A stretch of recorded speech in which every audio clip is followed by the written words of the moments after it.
Okay,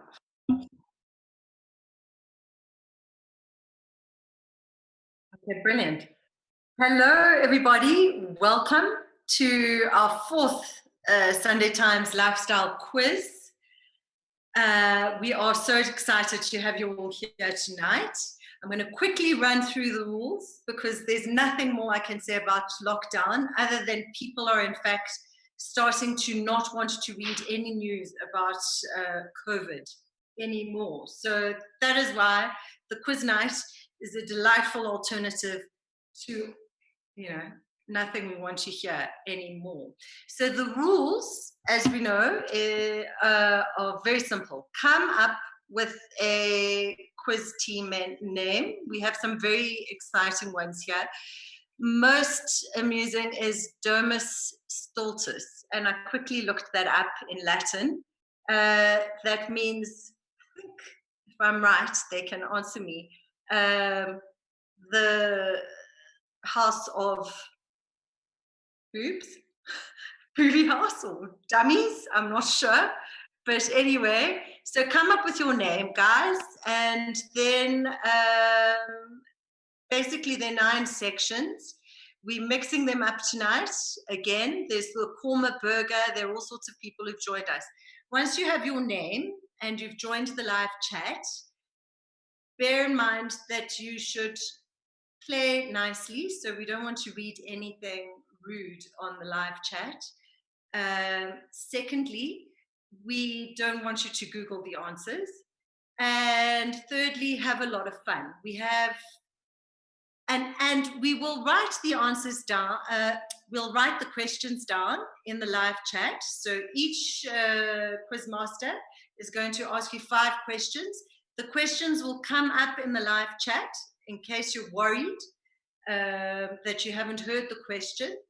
And we'll give you a little chance to answer them, and then we'll come back and the quizmaster will give you the answers. Write down how many answers you've gotten. So give us out of 5 for each quiz team, and then at the end, round up. We also have 2 prizes tonight, which are these beautiful book hampers, which we will send to the random winners. And they also come with the Sunday Times subscription, which we are terribly excited about. So without further ado, I hope you all understand all of that. There will be a score of out of 45 at the end. Give us your score after each one. The Stinkletons are in, the old timers are in, everyone is ready. The Borders, yes, we are with you, Borders. The publisher remainder, we are not going to say give publisher remainder books in the book hampers, don't you worry. Double Dutch, everyone is in. And first up, our first quizmaster is Yolisa Mkele, the wonderful features writer from... Hey! And he is here. We also kind of have a bit of a theme going tonight. We thought celebration for those sections of the country who are hopefully looking forward to entering stage 3 or level 3 or whatever it is, 0.7, 3.7.2. I don't know what we're entering, but Lisa, we're celebrating. We have your teddy bear here. Yes, he's not really a teddy bear. He is actually a evil villain who helps me plot various things. We are responsible for COVID, actually. Are you together? Yes, yes. We thought we need some time to stay at home, so... Yes. Okay. What is the villain's name? The villain's name is Kamaku Steelhammer. Indeed. Do you take him on your Zoom dates with you? Sometimes it depends on what I'm trying to achieve. But he's usually very good. He whispers tips in my ear. He's always a good sounding board. Indeed. So let's go. Okay. Tonight. We will. So last time, everyone got 5 out of 5 for my section, which I took quite badly. We did not. They did not. I heard a lot of 5 out of 5s for music, so I was mildly upset. But still, I've sort of mixed it up a bit, and let's see how it goes. First question: which group performed at FNB on the 8th of October in 2011? Which group performed at FNB Stadium on the 8th of October in 2011? I was there. You may have bumped into me. Very nearly lost my voice. In fact, I think I might have. All right. Question 2. Famous for the song Get Out, Leave, Get Out in parentheses, which US pop star recently released an album titled Good to Know? I'll repeat that question because I also fumbled it a bit. Famous for making the song Leave, Get Out in parentheses, at the age of 13. That might give you a hint.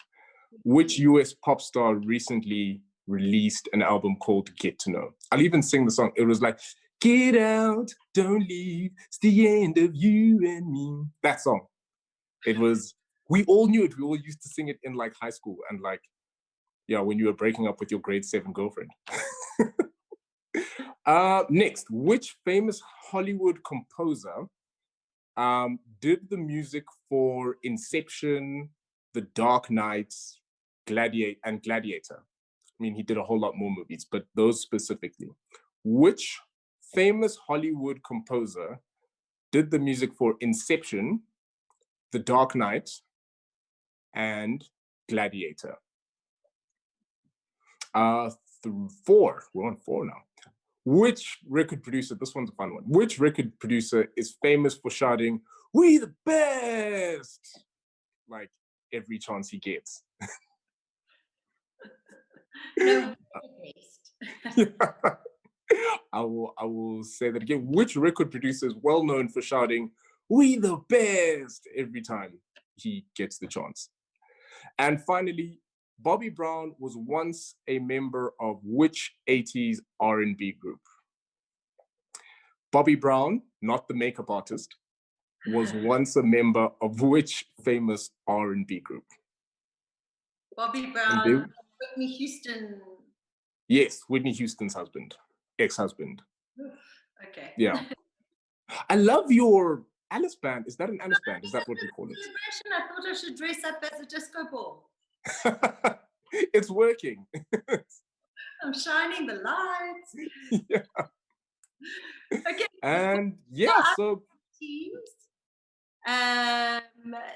We have some really, really cute team names. Team Zeke, Team Tuesday's Child, Team PDP.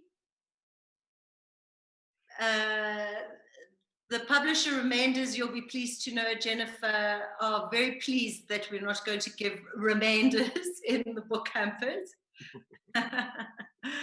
The Jarvis clan is with us, the Whiners, the Luries, the Monocles, the Max, the A-Team, Team Mkele. It's fantastic. Yolisa, what's the first thing you'll do when you get out of lockdown? Take a jog in the afternoon. Like take a jog just when I feel like it, as opposed to when I've been told to. Okay, give us the answers. All right, so answer 1, which group performed at FNB Stadium on the 8th of October, 2011? Drum roll, the answer is Coldplay. Yes, they actually ended up filming the video for Every Teardrop is a Waterfall. Yes. Yeah, I think it was Every Teardrop is a Waterfall. It was a lot of fun.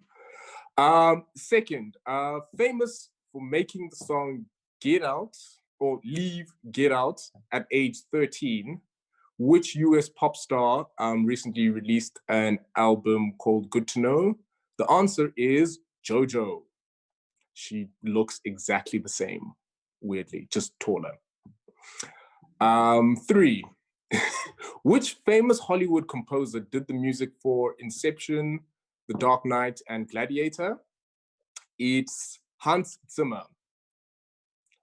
Yeah, he always makes the most like creepy music. I love it. It's the music we listen to when we're planning things. Who's responsible for the Zimmer frame? I wonder. I'll send him an email and ask. We can Google that. For which producer is well known for shouting "We the best" every time he can? DJ Khaled. Yes, he's also well known for he was also a Weight Watchers ambassador at some point. And yeah, he's done a lot of very strange things. And finally, Bobby Brown was a member of which famous 80s group? The answer to that is New Edition. They wore a lot of the baggy suits, and I think they were the people who inspired Steve Harvey's like suit collection. Yolisa, thank you very much. That was No problem. Enlightening as always. You kind of steered almost entirely clear of the hip hop tonight. I know. I wanted to throw people off a little bit. Mixing it up. Yes. So we've put up the music answers. Send us your points, guys. Let us know what you're getting out of 5. And we are rapidly moving over to Sue de Groot, who's going to challenge us with her magnificent wordplay. And worldplay? No, that's coming later in travel. Wordplay. Sue. Hi, everybody. Welcome. I hope you're all warm. We're having a few themes tonight. I think there's a few party celebratory things going on. I thought that my words, to give you a sporting chance, might be slightly sport themed, just because we haven't got that much sport around at the moment. So there's a bit of a clue for you. Okay, so easy warm-up question. In the word section, question 1, a crowd movement that started in the 1960s, where spectators at a sporting match stand up and sit down to create a wave effect around the stadium. It became popular during the 1986 FIFA World Cup, which is how this wave got its modern name. In which country did that World Cup take place? I'll repeat that. I shouldn't have to, but I will. A crowd movement that involves people standing up and sitting down at a sporting stadium to create a wave movement got its modern name from the 1986 FIFA World Cup. Which country did that event take place in? Okay, question 2. A term that comes from cricket can also mean to knock a woman off her feet. When we say knock a woman off her feet, I don't think that's meant literally. It's more to overwhelm her with your charm. So what is that term? I'll repeat that. A term that comes from cricket also means in general life to overwhelm a woman with your charms and metaphorically knock her off her feet. What is that expression? Right, question 3.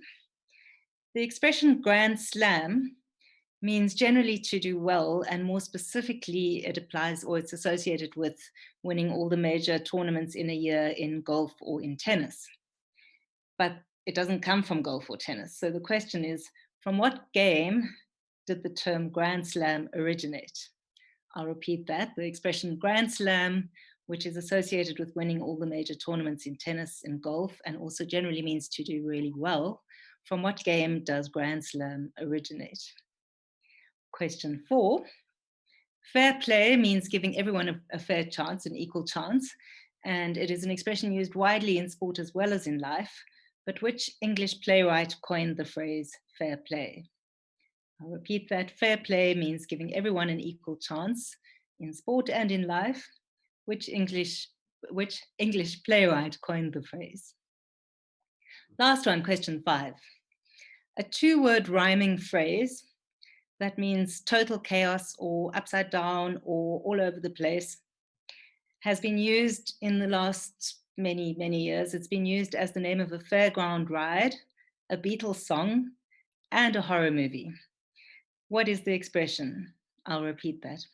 A 2-word rhyming phrase that means total chaos or all over the place has been used as the name of a fairground ride, a Beatles song, it's especially for Yolisa, and also a horror movie. What is that two-word rhyming expression? A clue, it's not higgledy-piggledy. Fabulous question, Sue, as always. Where are your props tonight? Lisa had the teddy bear.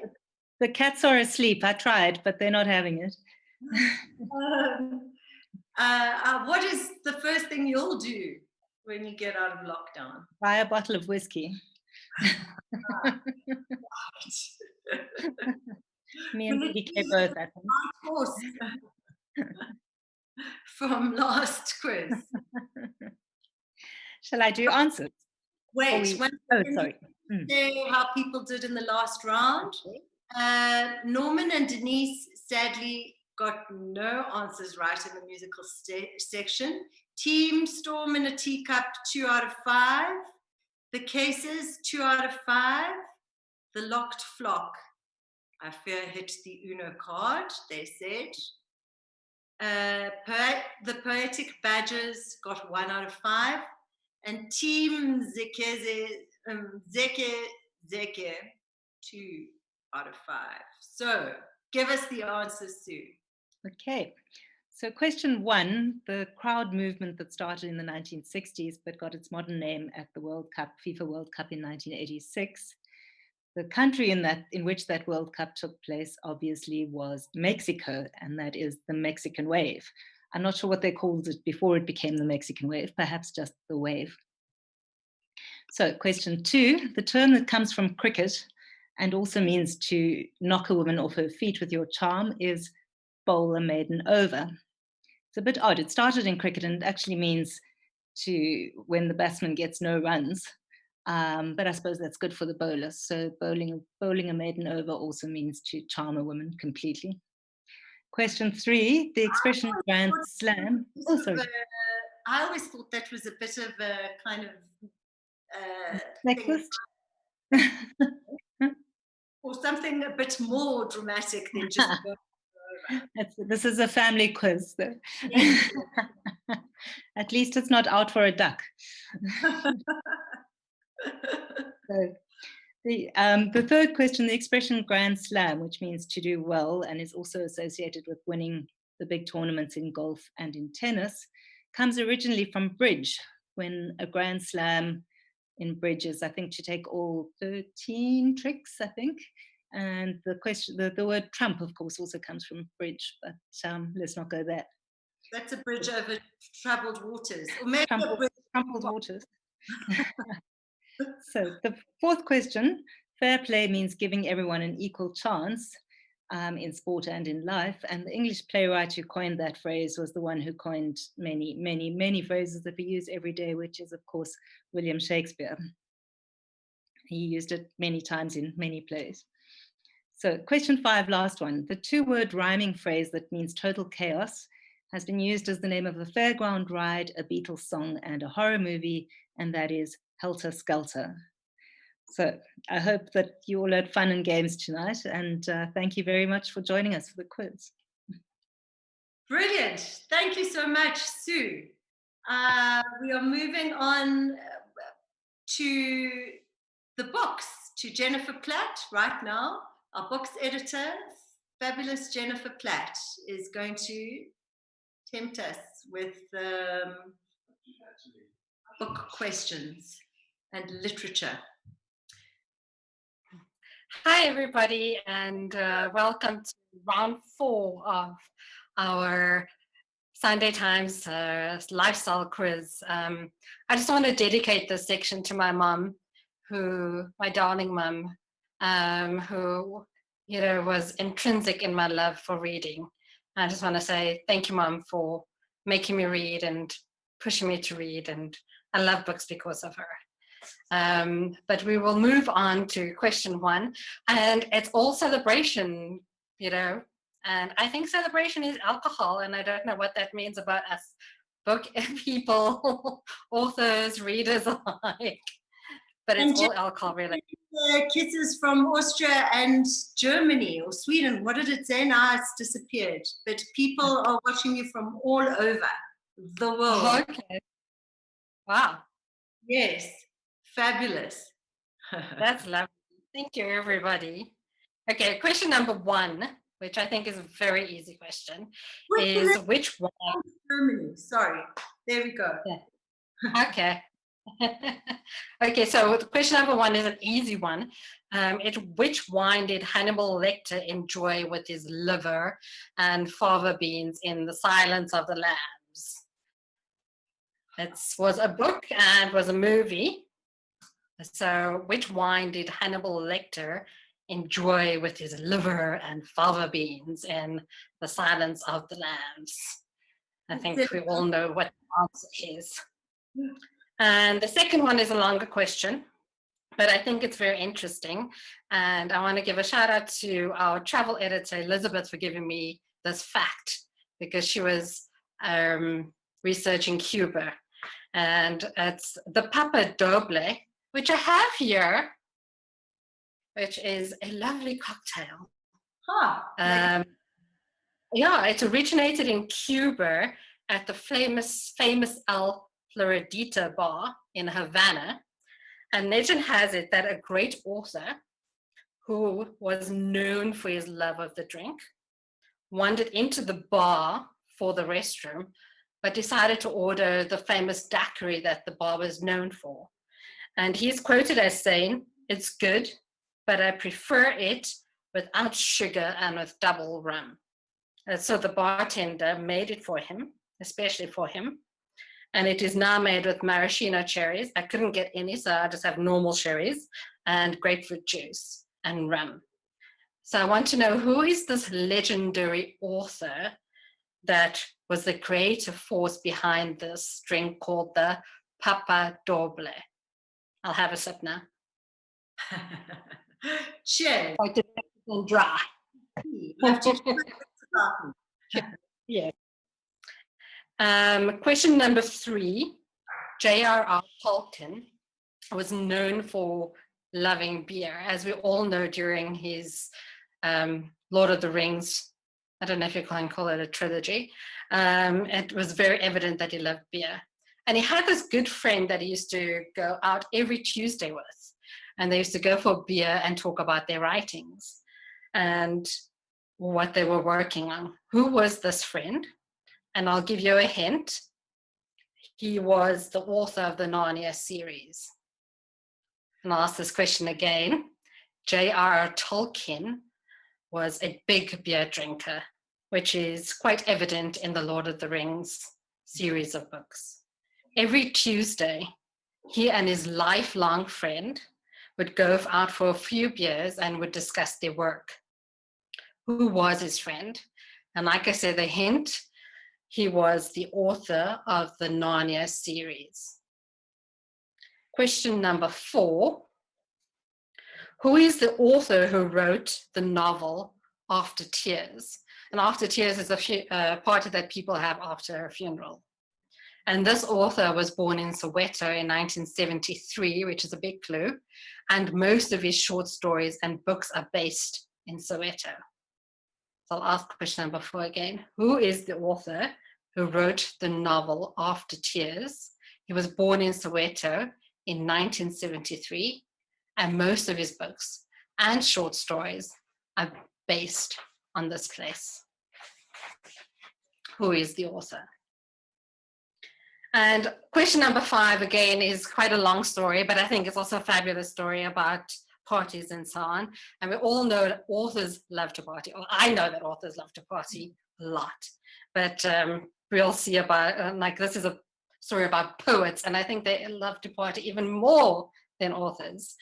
And according to the brilliant website LitHub, which is an amazing website if you want to know all things literary, Sylvia Platt wrote to her mother about the meeting of her husband, Ted Hughes, at a party on the 25th of February 1956 in Cambridge. And Platt writes to her mother, "I met, by the way, a brilliant ex-Cambridge poet at the Wild St. Baldolph's review party last week. We'll probably never see him again," which she did, obviously, but wrote my best poem about him afterwards.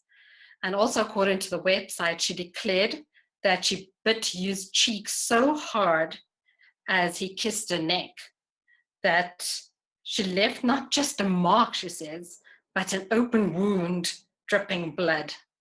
And I wanted to know what the name of this quite famous and supposedly erotic poem that Sylvia Plath wrote. And I'll ask this question again. And it's according to Lit Hub, Sylvia Plath met her husband, Ted Hughes, at this fabulous party. And she bit his cheek and she wrote a poem about it. So what is the name of this poem? That's what we want to know. That's question 5. Wow. Back to you. Lots of party stories, some of them definitely not suitable for lockdown Thursday with the family. Yeah, Drew Blood. Anyway, in the last round, Team Storm and a Teacup scored 4 out of 5. Well done. 4 for Team Tutu. IG and I, 3.5 out of 5. That's interesting. They need to tell us how they came up with that conclusion. The COVID contenders got 4. Off together got 5. Brilliant, guys. Brilliant. So, Jen, what are you going to do as soon as you get out of lockdown? First thing, I think I'm just going to take a drive probably to Mkele somewhere and just like sit somewhere else and see a different view. That's really what I want to do. And probably speak to random individuals. That's probably what I want to do the most. Get out of my house. Okay, so answers, dear heart. Okay, so which wine did Hannibal Lecter enjoy with his liver and fava beans? And that is a Chianti. I have a huge bottle. Still have to drink it. Don't think I want to, because it always reminds me of liver and fava beans. The Pape Doble is a drink that was specifically created for Ernest Hemingway. And it was called a Pape Doble, which is lime, grapefruit, rum, and maraschino cherries. And they called it a Pape Doble because his nickname was Pape, and he always wanted a double shot of everything. As you all know, Ernest liked his drink. And J.R.R. Tolkien was best friends with C.S. Lewis. And so they always used to go for a beer together every Tuesday. It was a ritual. And wasn't there a club called the Inklings? Yes, it was. Yeah. They had an Inkling. Together. Yeah. I would love to know what their conversations were. Like, maybe you should have less dwarves and more lions in your book. I don't know. And who is the author who wrote the novel After Tears? And that is Nick Mhlongo. Well-known South African writer. We're very proud of him. He's in Germany at the moment.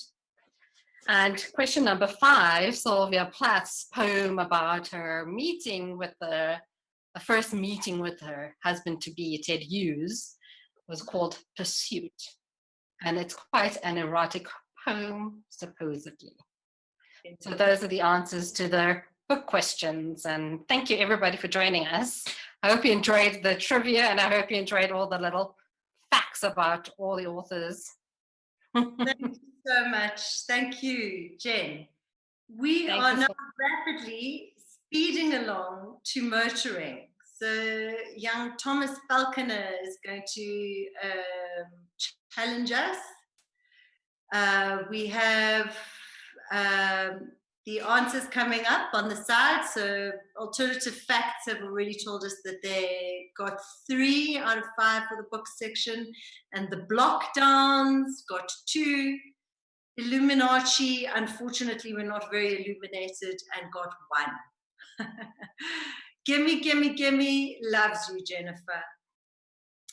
Okay, Tom, over to you. Aspasia. How are you? I had a a real worry this week that you'd shaved the moustache right off. And I thought, oh my word, what are we to do? No, it's still here. It's going nowhere. It's become my trademark. So Yeah, knockdown facial hair is the way to go. it is, exactly. I think every man should try a handlebar moustache at least once in their life. Otherwise, it's not for real, And now's the time. Exactly. Now is the Live large, and live with a handlebar. Tom, Aspasia. I just want to mention that the Poetic Badgers got 5 out of 5 for their literature section. Beauty and the Beast, a sad 0. We are now moving straight on to the motoring challenge. We are indeed. Good evening, everybody. Let's kick it off straight away with question number 1 for motoring. Which manufacturer has claimed the most overall victories in the famous 24 Hours of Le Mans sports car endurance race? I will repeat that question. Which manufacturer has claimed the most overall victories in the world famous 24 Hours of Le Mans sports car endurance race? Question number 2. What was the last production car to be fitted with a rotary engine? I'll repeat that question. What was the last production car to be fitted with a rotary engine? And I'll give you guys a clue. This car appeared in a Britney Spears music video, I think in the early 2000s. Moving on to question number 3. What was the first production car to ever be fitted with ABS brakes? Something we all take for granted in this day and age. What car was the first production car to be fitted with ABS brakes? Question number 4. Stephen King's novel, Christine, tells the story of a possessed automobile with devious intentions. I want to know from you guys tonight if you know what make and model of car Christine is. I will repeat that question. Stephen King's novel, Christine, tells the story of a possessed automobile with devious intentions. What make and model of car is Christine? Question 5. I thought I'd throw in a little bit of multiple choice this evening. So, how many radiators does the Bugatti Veyron have? Is it A, 2, B, 10, or C, 8? I'll repeat that multiple choice question. How many radiators does the Bugatti Veyron have? Is it A, 2, B, 10, or C, 8? So, Tom, guys, the questions are coming up on the side. Thomas, what's the first thing you're going to do when you get out of lockdown? Well, Aspasia, I dabble in the side on organizing parties and events. So the first thing I'm going to do is organize a big lifestyle magazine bash in your back garden. We have precedent, very good precedent for that. Exactly. That is an excellent idea. Good idea, huh? I thought you'd approve. An excellent idea, and the multiple choice on that occasion will be how many shots can you do? How many pizzas will Aspasia order to supply the lifestyles? Is it A? Brilliant idea. So I think we should get the answers. I think we should. Right, so let's get down to it, people. Question 1, folks. Which manufacturer has claimed the most overall victories in the world famous 24 Hours of Le Mans sports car endurance race? It is Porsche with 19 overall wins. Question number 2. What was the last production car to be fitted with a rotary engine? And I also told you that this car appeared in a Britney Spears music video in the early noughties. And the car is the Mazda RX-8. Question number 3. What was the first production car to be fitted with ABS brakes? Something we all take for granted. in 2020? And the answer is the Mercedes-Benz S-Class. It became an option on the S-Class from 1978. Question number 4. Stephen King's novel Christine tells the story of a possessed automobile with devious intentions. I asked you guys what make and model of car Christine is or was, and the answer is a Plymouth Fury. Final question, number 5. Multiple choice. How many radiators does the Bugatti Veyron have? Is it A, 2, B, 10, or C, 8? If you chose C, 8, you would be wrong. If you chose B, 10, you would be right. The Bugatti Veyron has 10 radiators, 3 for cooling the engine, 1 heat exchanger for the air-to-air liquid intercoolers, 2 for the air conditioning system, 1 for the transmission oil, 1 for the differential oil, 1 for the engine oil, and 1 for cooling the hydraulic oil used for the spoiler. So, yeah, maintenance. Now, Kevin sends you a small compliment. He loves your snore. But Kevin, thank you very much. Thank you very much. A man of impeccable taste, no doubt. Indeed, indeed. Thank you very much, Tom. We You're are welcome. moving to fashion with Sharon Armstrong, who has joined me this evening in Disco Balldom. I just want to report back that Christopher Columbus,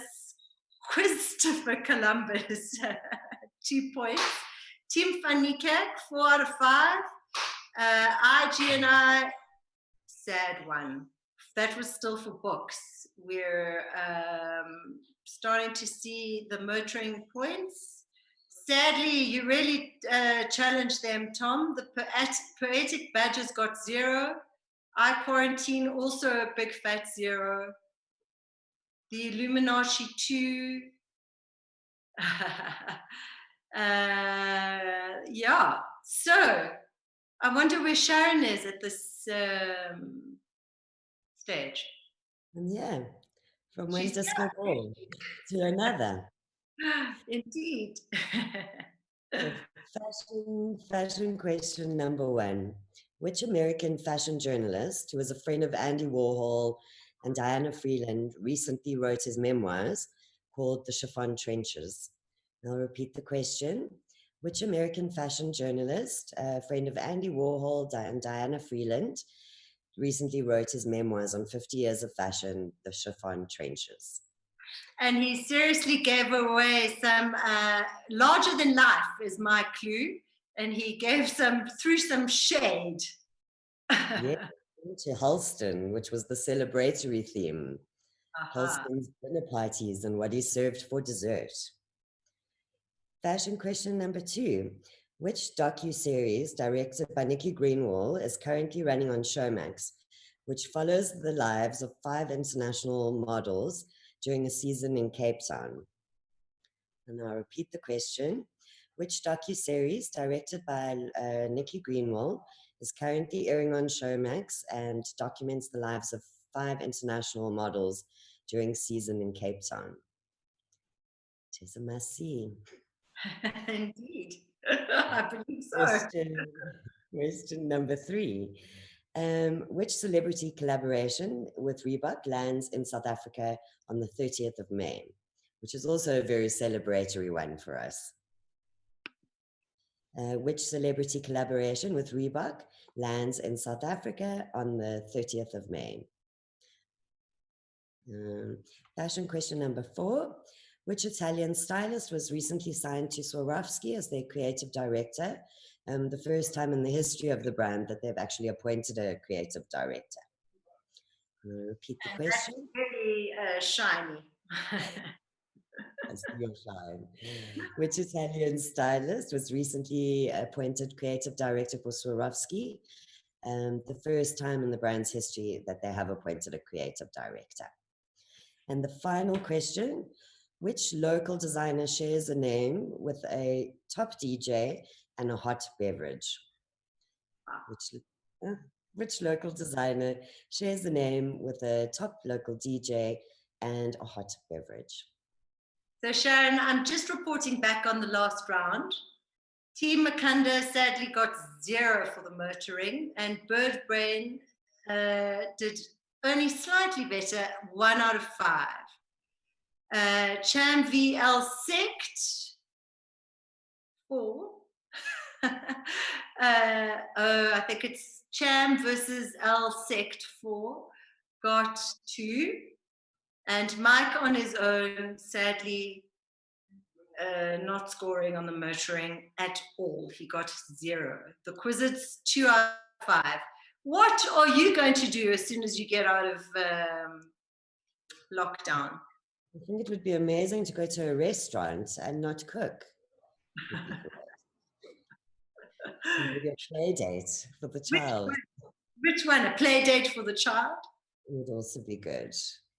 Which one? The answers. Okay, fashion question number 1. Which American fashion journalist just wrote his memoir, Chiffon Trenches? And the answer is Andre Leon Talley. Which docu-series directed by Nikki Greenwald is currently airing on Showmax? And the answer is The Beautiful People. Fashion question number 3. Which celebrity collab with Reebok lands in South Africa on the 30th of May? And the answer is Victoria Beckham. Fashion question number 4. Which Italian stylist was recently named the creative director for Swarovski? And the answer is Giovanni Battaglia. And the answer for question number 5. Which local designer shares the name with a hot beverage and a top DJ? The answer is Black Coffee.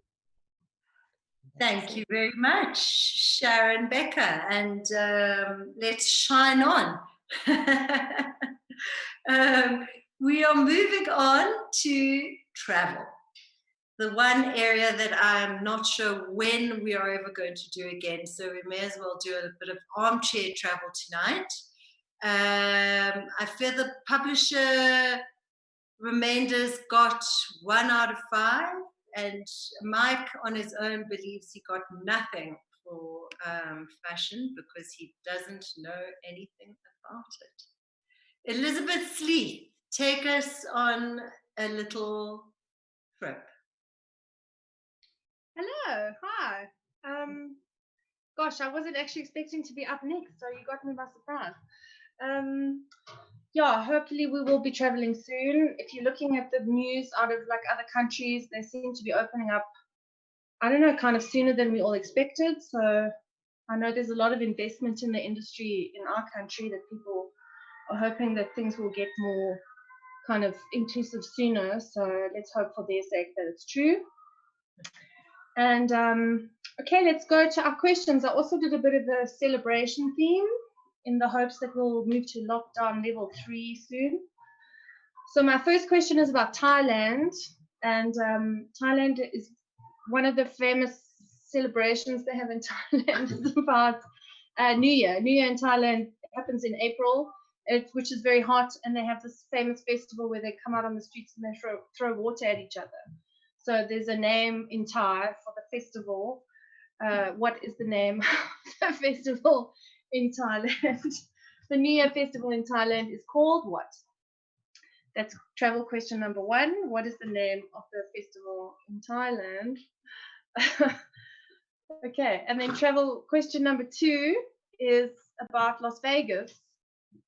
One of the things that Las Vegas is famous for is what they call concert residencies, which is where like huge names have kind of flipped this concept of touring on its head. So instead of going out into the world and doing concerts, they have the crowds come to them. And so there's one person who's grossed more than anyone else in the history of these concerts in Las Vegas, who made $385 million between 2003 and 2007 with 717 concerts. So who is this person who did these shows? So question number 2 again for travel is, in Las Vegas concert residencies, who is the star who made the most money, basically? Is it a contemporary person? It is a contemporary person. I mean, I know There's many names of people who've done it through the years, but the person who's made the most, even adjusting for the value of the currency at the time, is a person we all know. If you want a clue, I'll give you one. Only one? Your heart will go on. Very Okay. shiny, like on top of your head. Moving swiftly along. So in February, we're getting this thing very often now where people put out lists of like the most Instagram things. So in February, someone did a list of the most Instagram villages. And it was a top 10. And one of the things on the list was a bit weird because it isn't actually a real place, but it still made it onto this top 10. So what is the place? And I also have a clue for this one, which should help some people, which is, if you do not get this right, you shall not pass.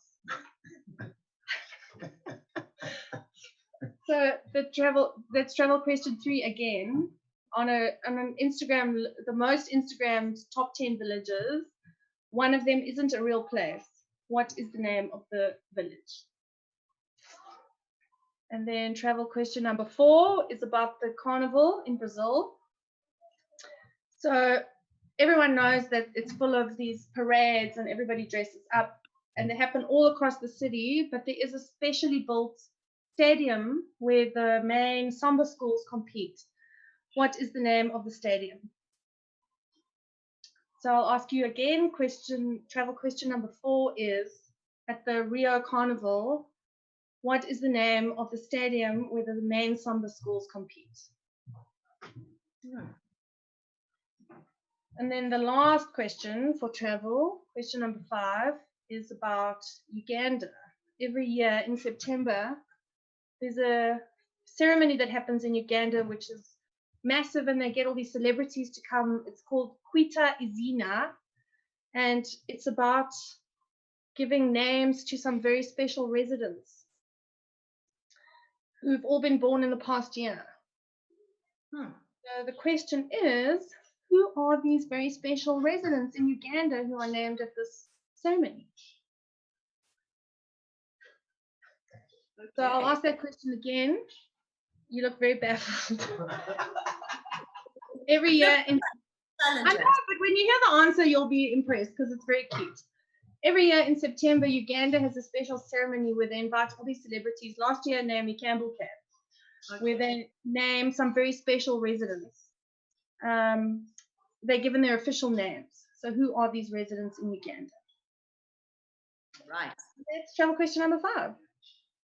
So let me just say that unfortunately in the fashion section, people have scored poorly. The average was 1 out of 5, including Erdia, the wine is, oi, and Team Storm in a Teacup, also just 1.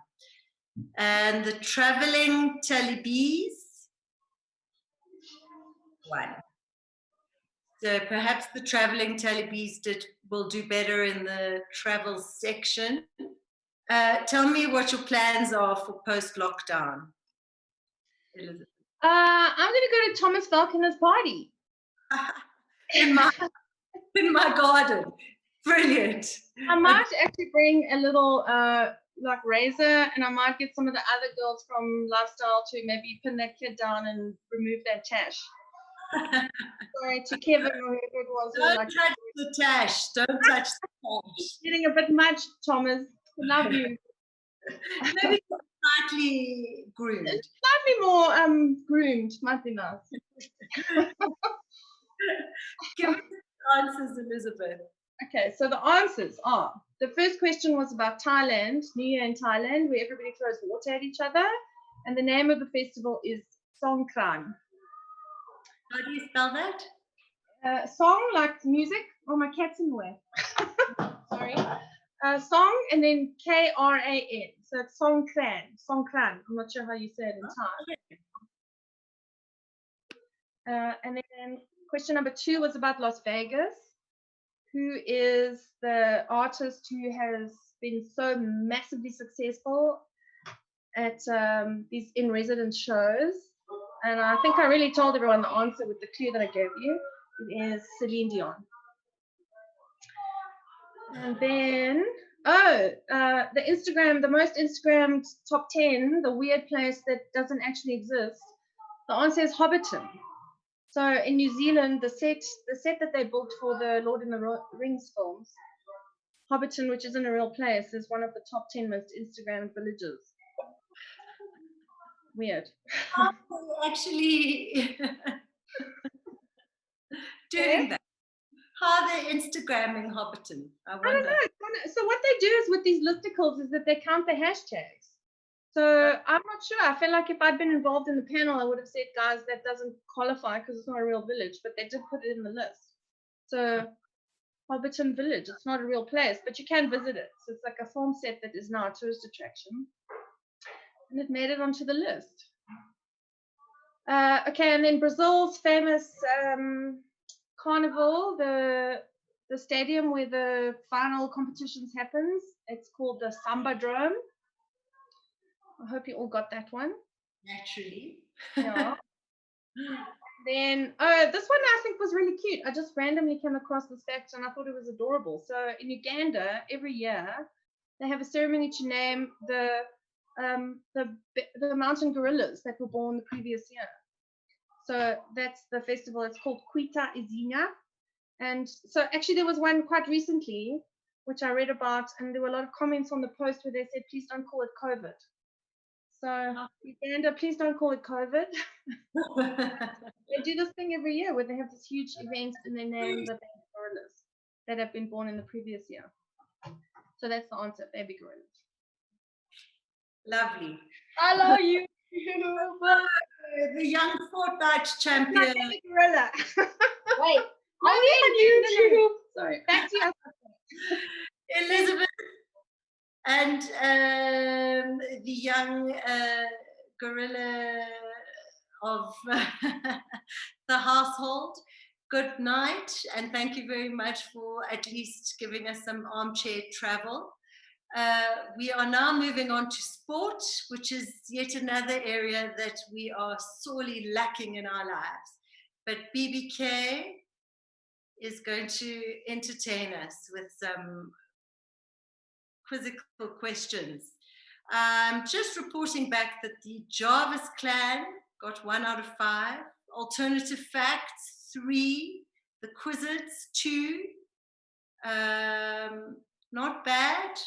Quarantine, I quarantine, 1. The Lockdown Loonies, 3. Beauty and the Beast, 2.5. So BBK, how are you? I'm fine, AK, and how are you? Fantastic. Lovely to see you. Fantastic hat. Tell us a bit about it. It was knitted by my late grandma, bless her soul. I love it so much when I'm not wearing my poor boy's caps. It's got a great shape, I have to say. So to your gogo, well done. Wonderful, wonderful. Thank you. Let's get going now with the seconds out, round number 4. And this is the final round, ladies and gentlemen, of the Lifestyle Sunday Times quiz night. It's been great. And even today, we're going fine so well. So let us start by scrumming down on the rugby field. And the first question in the sports section of the Sunday Times Lifestyle Sport quiz is which of these players is not a fly half? Is it Peter Steph the Toy? Is it Andre Pollard? Is it Owen Farrell? Or indeed Adam Hastings? I'm going to ask you that question again. Of the 4 players, which one of them is not a fly half? Is it Adam Hastings, Peter Steph the Toy? Is it Owen Farrell? Or indeed Andre Pollard? We move along to the second question of our sports section quiz. And what we would like you to tell us is that each one of these guys teamed up with Trevor Noah as well as Bill Gates. And this was in the specials double edition of the match in Africa. And that was in Cape Town, I think on February 7. I would like you to tell me who the professional players were. And if you like, just add in the country where they come from. That question again, there was a match in Africa exhibition, that is a tennis game that played in Cape Town. But before the main course was delivered, there was a special doubles edition where two guys who are not professional tennis players, very much involved in other fields, teamed up with these superstars. I would like you to tell me where the superstars came from and of course give us their names. Now we're coming back home. We're going to FNB Stadium where Yolisa was listening to Coldplay back in 2011. I was there also in 2010 and I was watching football. And it was the final of the 2010 FIFA World Cup where Spain visited Spain on the Netherlands. I would like you to tell me who the scorer of the solitary goal of the match was. Was it David Villa? Was it Andre Iniesta? Was it Xavi Alonso? Or was it Xavi Fernandez? Giving you that question again, that's question number 3 in the sports section. And at the 2010 FIFA World Cup, at the Calabash, there is the FNB Stadium, Spain beat the Netherlands 1-0. That solitary goal of the match was scored by who? Going back to number 4, I would like us to name the captain of the Proteas women cricket team. Please give me the name of the captain of the Proteas women team. And as we round it up with our 5th question in the sport quiz, a certain Formula One driver brought his Ferrari career to a screeching stop. Who is that man? That question again, who is the Formula One driver who brought his career as a driver for Ferrari to a screeching stop recently? Those are the 5 questions. I hope that you're going to be able to get someone to get 5 out of 5 for the very first time. Aspasia. Guys, let's get 5 out of 5. BBK, tell me, what's your plan for post-lockdown? I'm going to look for a minister with whom I can listen to Burning Spear and Bob Marley and Peter Tosh. There's a whole lot of them, but I'm just going to pick one who would like to come join me to listen to the Burning Spear, Winston Rodney, and Bob Marley and some Peter Tosh. Your guess is as good as mine as who will be the ideal minister to join me there. Oh, fantastic. BBK, I'm just reporting that around the Locked Flock said they went around the globe with lost luggage tag of duo. And the whiners also got 2 out of 5.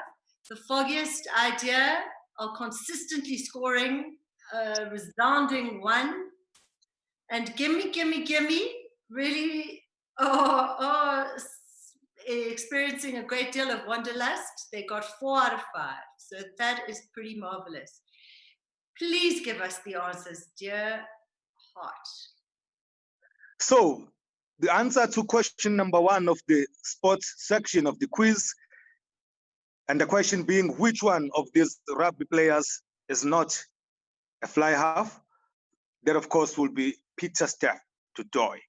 And Peter Steph Tutoy is the reigning World Rugby Player of the Year as voted for last year. And he plays as either a lock or a flanker for the Stormers in the Super Rugby competition.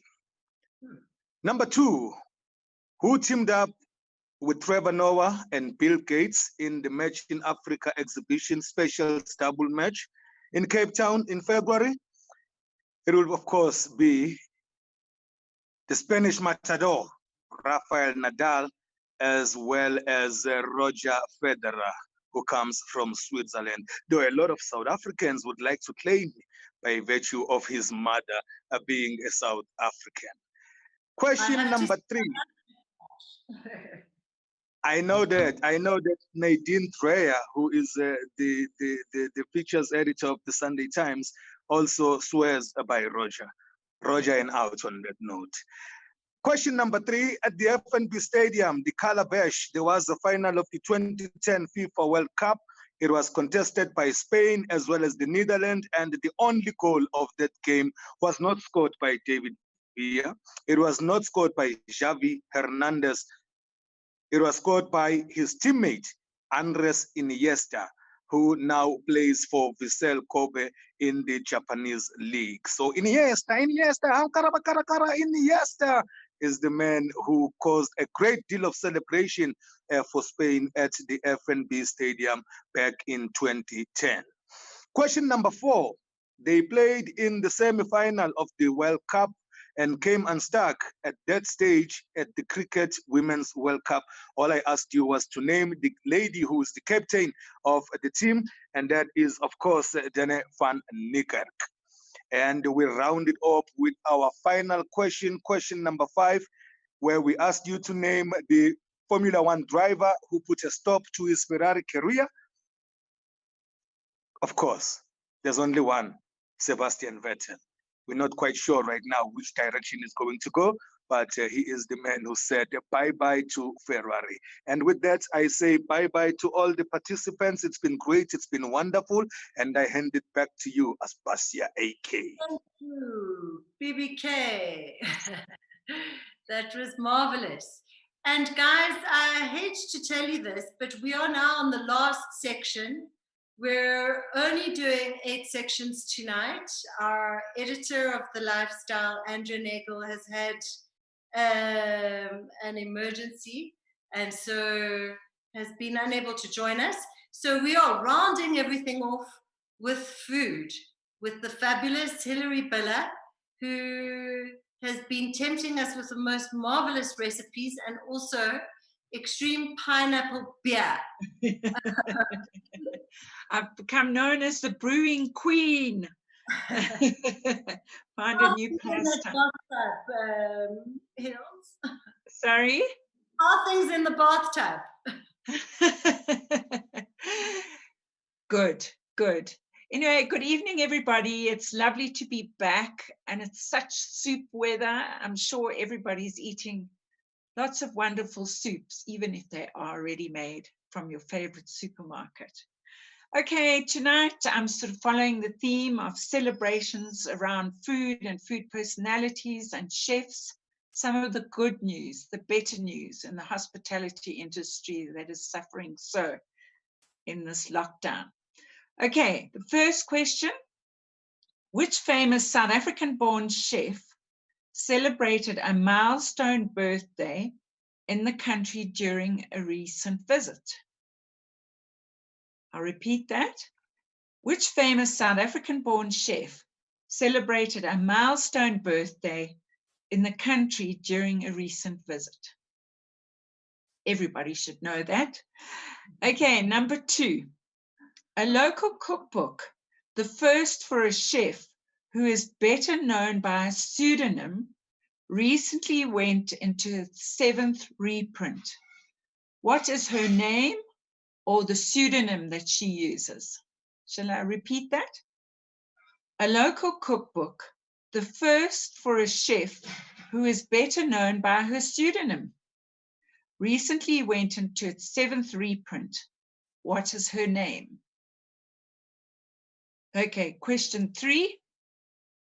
What is the brand name of a famous local condiment which is sold around the world now, such as its fame?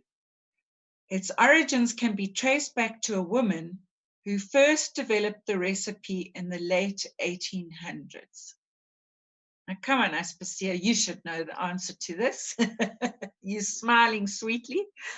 Okay, I'll repeat that. What is the brand name of a famous local condiment which is sold around the world, whose origins can be traced back to a woman who first developed the recipe in the late 1800s? You'll kick yourselves if you don't get that right. Okay, question 4. We all know that the wonderful, gorgeous chef Jan Hendrik was the very first South African to receive a Michelin star for his restaurant Jan in Nice in France. Who was the second South African, an executive of a UK restaurant, to receive the same honor? We always remember the first, but not the second. So I'll repeat the question. The fabulous chef Jan Hendrik was the first South African chef to receive a Michelin star for his restaurant Jan in Nice. Who was the second South African, an executive chef, a man, of a UK restaurant to receive the same honor? Okay, my last question. Which bar, situated in the northern suburbs of Johannesburg, was the very first South African bar to be listed on the world's best bar list in 2019? If you haven't been there, that should be your first stop after lockdown. Okay, I'll repeat the question. Which bar situated in the northern suburbs of Johannesburg was the first South African bar to be listed on the world's best bar list last year? Okay. Hilary, some challenging questions there. I just want to... I thought they were easy. Sorry.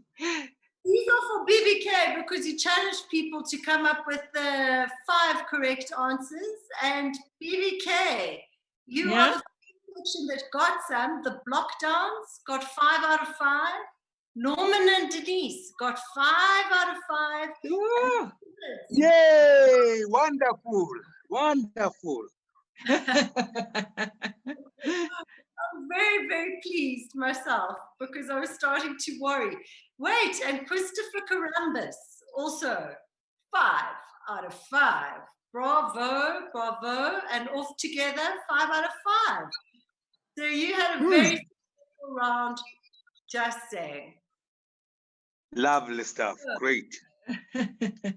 I am wondering, Hilary, what is it that you are going to do after lockdown?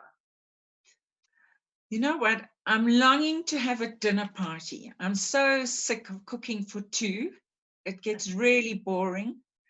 And I just love a group of friends around. I really would like lots of gorgeous wine, legally, which would be wonderful.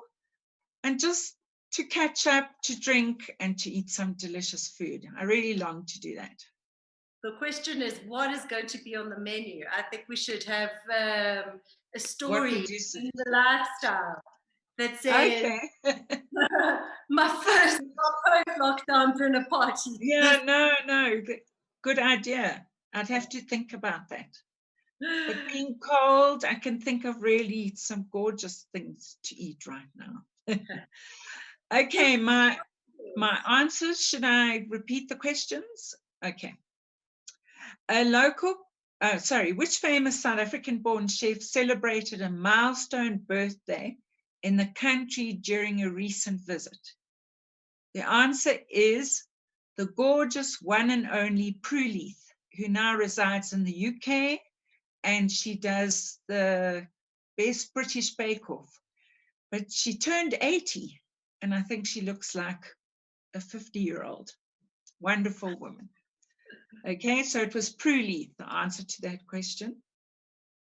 A local cookbook, a first for the chef who's better known by her pseudonym, recently went into its 7th reprint.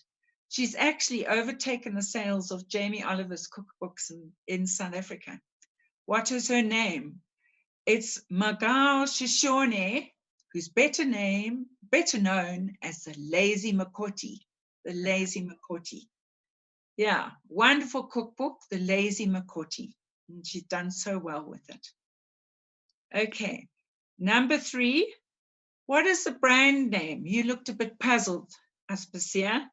No. Of a famous local condiment, which is sold around the world because of all the South Africans living around the world. And its origins can be traced back to a woman who first developed it in the late 1800s. Well, it's Mrs. H.S. Ball's Chutney. And it's a wonderful story. She was a Canadian woman who came via South Africa. I believe she was off to Australia, and the clever Henry James Atkins managed to marry her, and they moved to a tiny town called Port Jackson, just outside King Williamstown, and her name was Sarah. So the H is for Henry and the S is for Sarah. Mrs. H.S. Balls, Chuckney. Lovely. Yeah, no, lovely story. Okay, question number 4. Chef Jan Hendrik was the very first South African chef to receive a Michelin star. And didn't we all feel that we'd won it with him? It was such a celebration. Who was the second South African, an executive chef in the UK, to receive the same honor? Well, interestingly, it's probably not a name many know, but it was a Cape Townian, it is because he's very much alive and well, called Chef Jean Delport, who grew up in Cape Town, actually in Somerset West. And then he moved to the UK, and he's now an executive chef at a restaurant called Leonard's Lee Lakes and Garden Estate, which is in Sussex, just outside London. One day when we travel again, we should go. I know, I'd love to go. Okay, my last question was, which bar situated in the northern suburbs of Joburg was the very first South African bar to be listed in the world's best bar list in 2019, last year? A real accolade, and that is for a wonderful dark bar through which you go through a door through a pizzeria called Coalition, and its name is Sin and Tax. So it's Sin and Tax in Parkwood in Johannesburg. Go for a pizza first, a Coalition, and then nip into the bar at the back. And the wonderful Julian Short is the mixologist, or the flavorist, as he likes to be known. Okay. Thank you so much, Hilary. I think that was a great way to end. Okay. So that we can all think about the places we want to go. Yes, absolutely. Thank you so much. And good night, everybody. It was lovely to be with you for the last 4 weeks. Thank you so much. Guys, we're wrapping up. I'm going to give you the winners right now. We have 2 winners, Toka Molapo and Carol McPherson. You guys are the happy recipients, or will be the happy recipients of a marvelous book basket straight from the book editor's desk, from Jennifer Platt's desk, and a subscription to the Sunday Times, which is the gift that keeps on giving. And we thank you all so very much for joining us. I'm starting to get the totals now. I see the Bird Brains got 14, Double Dutch 22. Send us your totals, guys. Out of 40, we're looking for the Quizzits are wearing their mask. No, that's not the mask. That's a very large. Somebody knows what I will do very first minute I get out of lockdown. Oh, how this question has exercised me. Well, apparently I'll be hosting a party, according to Thomas Falkiner, which may turn into a dinner party, which I will do jointly with Hilary. So there we go. The block downs, 22 out of 40. The Jarvis clan got 9. The Team Tutu, a not so grand total of 13. The cases, 21 out of 40. The foggiest idea, I presume, got 2 out of Hilary's section. Please, Lord, guys. The Chokers got 10. Team Fun got 18. The Bird Brains said they were really challenged and they are very grateful. It was fun and difficult. The Poetic Badgers think that they may have gotten 18 out of 40. I am going to wrap it up. Karen Swart still on 11.5 out of 40. I don't know where these halves come from. The Illuminati's got 13. IG and I 11. Guys, I want to thank you so much. I'm going to wrap it up. I'm going to send you a kiss. Let's all hold out for a celebration soon so that we can put on our disco glad rags and have a little bit of fun. We all deserve it. Thank you for joining us in lockdown. Good night.